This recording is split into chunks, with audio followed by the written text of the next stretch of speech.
Assalamualaikum warahmatullahi wabarakatuh. Saya Siti Zulfa, SPD, calon guru penggerak angkatan 9. Saya di sini akan menyampaikan koneksi antar materi, kesimpulan, dan refleksi modul 1.1. Kesimpulan dan refleksi Ki Hajar Dewantara, Asas Pendidikan, Pemikiran Filosofi Ki Hajar Dewantara, dasar-dasar pendidikan yaitu menuntun, kodrat alam, dan kodrat zaman, serta budi pekerti. Dasar-dasar pendidikan menuntun artinya dalam proses menuntun anak diberi kebebasan dan guru hanya sebagai pamong dalam memberi tuntunan dan arahan supaya anak tidak kehilangan arah.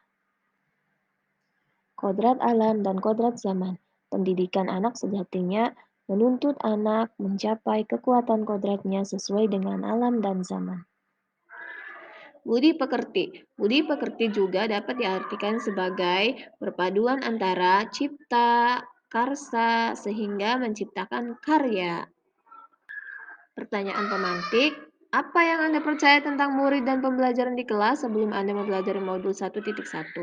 Saya mendominasi pembelajaran teacher center, pembelajaran yang dilakukan kurang bervariasi sehingga minat anak untuk belajar itu kurang dan siswa tidak berani dalam mengemukakan pendapat.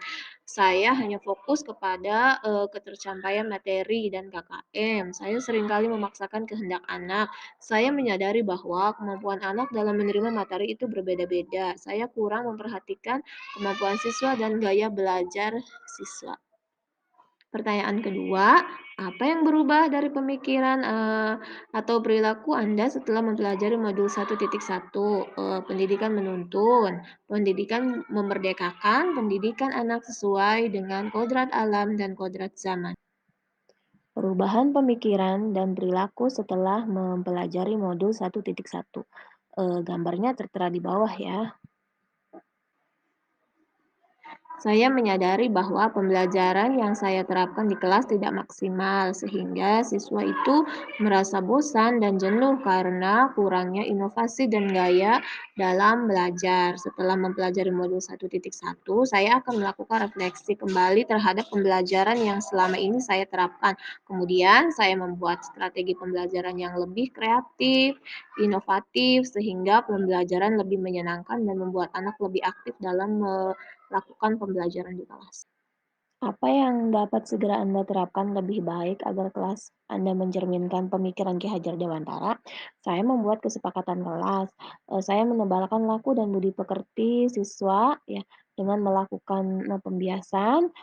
Saya lebih dekat dengan siswa serta membuat kelompok belajar agar mereka dapat berpikir secara kritis dan kreatif serta menerapkan pembelajaran abad 21 yang sesuai dengan pemikiran Ki Hajar. Pendidikan harus selalu melakukan perubahan, yaitu dalam penerapan sistem AMONG, serta pembelajaran yang berpihak pada murid, dan pembelajaran abad ke-21. Terima kasih. Salam guru penggerak, tergerak, bergerak, menggerakkan. Tetap semangat untuk melakukan perubahan dalam pembelajaran, serta membuat pembelajaran lebih aktif, kreatif, inovatif, dan menyenangkan. Student Center.